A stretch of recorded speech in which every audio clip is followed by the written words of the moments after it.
दोस्तों, करवा चौथ की हार्दिक शुभकामनाएं। आपने पूजा विधि तो देख ली होगी। आपको गेहूं लेकर हाथ में ये कहानी सुननी है। एक लोटा रख लीजिए और अपना करवा रख लीजिए और सादा लोटे का जल और करवा, और हाथ में लेने हैं गेहूं। अब कहानी सुनते हैं। बोल करवा मैया की जय। एक साहूकार के साथ और एक लड़की थी। साहूकार के बेटे अपनी बहन से बहुत प्यार करते थे। साहूकारनी के साथ उसकी बहुओं और बेटी ने चौथ का व्रत रखा था। चौथ का व्रत में चांद देखकर ही व्रत खोलते हैं। रात को जब साहूकार के लड़के भोजन करने लगे तो उन्होंने अपनी बहन से भोजन के लिए कहा। इस पर बहन ने बताया कि उसका आज व्रत है और वह खाना चंद्रमा को देखकर ही व्रत खोलेगी, कुछ नहीं खा सकती। सबसे छोटे भाई को अपनी बहन की हालत देखी ना जा रही थी और वह दूर पेड़ पर एक दीपक जलाकर चलनी की ओट में रख देता है और दूर से बहन को दिखाता है। चलनी की ओट में रखा दीपक चांद की तरह लगता है। ऐसे में वो ऐसा लगता है जैसे चतुर्थी का चांद हो। बहन ने अपनी भाभी से कहा कि चंद्रमा निकल आया है, व्रत खोल लें, लेकिन भाभियों ने उसकी बात नहीं मानी और व्रत नहीं खोला। बहन को अपने भाई की चतुराई समझ नहीं आई और उसे देखकर करवा ने उसे अर्घ देकर खाने का निवाला खा लिया।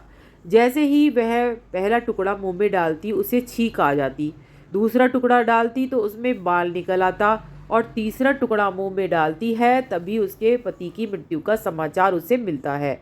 वह बेहद दुखी हो जाती है। उसकी भाभी सच्चाई बताती हैं कि उसके साथ ऐसा क्यों हुआ है। व्रत गलत तरीके से टूटने के कारण जो माता है, चौथ माता, उससे नाराज हो गई हैं। इस पर वह निश्चय करती है कि वह अपने पति का अंतिम संस्कार नहीं करेगी और अपने सतीत्व से उन्हें पुनर्जीवित करेगी। शोकातुर होकर वह अपने पति के शव को लेकर 1 वर्ष तक बैठी रहती है और उसके ऊपर उगने वाली घास को इकट्ठा करती रहती है। उसने पूरे साल की चतुर्थी को व्रत किया और अगले साल कार्तिक कृष्ण चतुर्थी फिर से आने पर उसने पूरे विधि विधान से करवा चौथ का व्रत किया। शाम को सुहागनों से अनुरोध करती है कि यम सुई ले लो, पीएस सुई दे दो, मुझे भी अपनी जैसी सुहागन बना दो। जिसके फलस्वरूप करवा माता और गणेश जी के आशीर्वाद से उसका पति भी पुनर्जीवित हो जाता है। जैसे गणपति और करवा माता ने उसकी सुनी वैसी सभी की सुने, सभी का सुहाग अमर हो। करवा माता की दूसरी कहानी सुनाऊंगी, आप उसी गेहूं को लेकर बैठे रहें। उसके बाद गणेश जी की कहानी होगी। चौथ का व्रत हो और गणेश जी की कहानी ना हो, ऐसा तो हो ही नहीं सकता। इसलिए अब हम करते हैं दूसरी करवा चौथ व्रत कथा शुरू। बोल करवा माता की जय। करवा चौथ की कहानी है कि देवी करवा अपने पति के साथ तुंगभद्रा नदी के पास रहती थी। एक दिन करवा के पति नदी में स्नान करने गए तो एक मगरमच्छ ने उनका पैर पकड़ लिया और नदी में खींचने लगा। मृत्यु करीब देखकर करवा के पति करवा को पुकारने लगे। करवा दौड़कर नदी के पास पहुंची और पति को मृत्यु के मुंह में ले जाते मगर को देखा। करवा ने तुरंत एक कच्चा धागा लेकर मगरमच्छ को एक पेड़ से बांध दिया। करवा के सतीत्व के कारण मगरमच्छ कच्चे धागे में ऐसा बंधा कि टस से मस नहीं हो रहा था। करवा के पति और मगरमच्छ दोनों के प्राण संकट में फंसे थे। करवा ने यमराज को पुकारा और अपने पति को जीवन दान देने और मगरमच्छ को मृत्यु दंड देने के लिए कहा। यमराज ने कहा कि मैं ऐसा नहीं कर सकता क्योंकि अभी मगरमच्छ की आयु शेष है और तुम्हारे पति की आयु पूरी हो चुकी है। क्रोधित होकर करवा ने यमराज से कहा, अगर आपने ऐसा नहीं किया तो मैं आपको श्राप दे दूंगी। सती के श्राप से भयभीत होकर यमराज ने तुरंत मगरमच्छ को यमलोक भेज दिया और करवा के पति को जीवन दान दे दिया।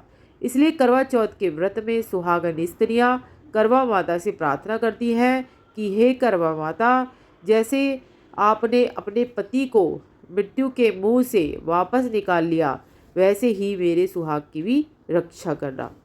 बोल करवा माता की जय।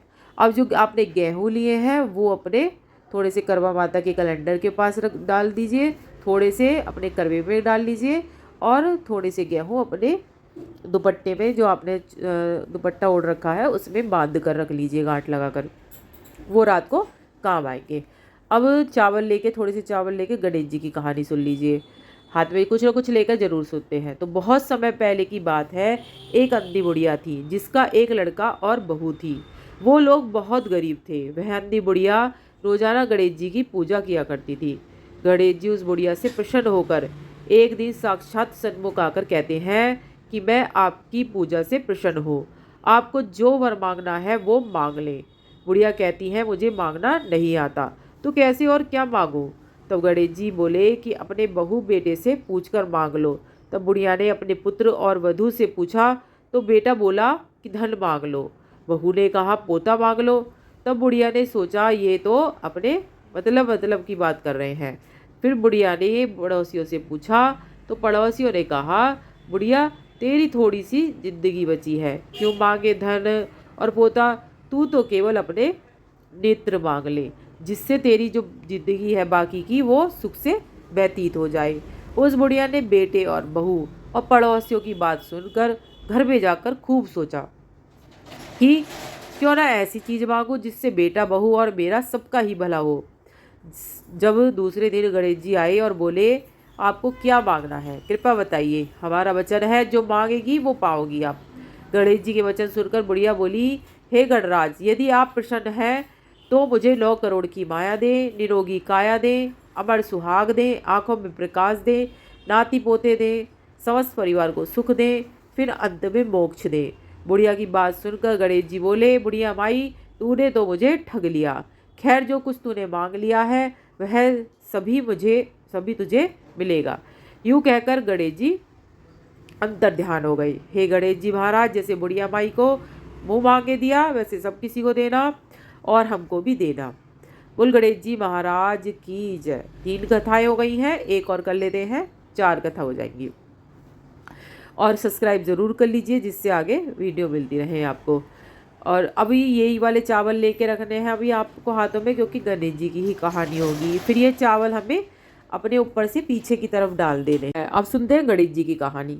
एक बार भगवान गणेश बाल रूप में चुटकी भर चावल और चम्मच में दूध लेकर पृथ्वीलोक में निकले।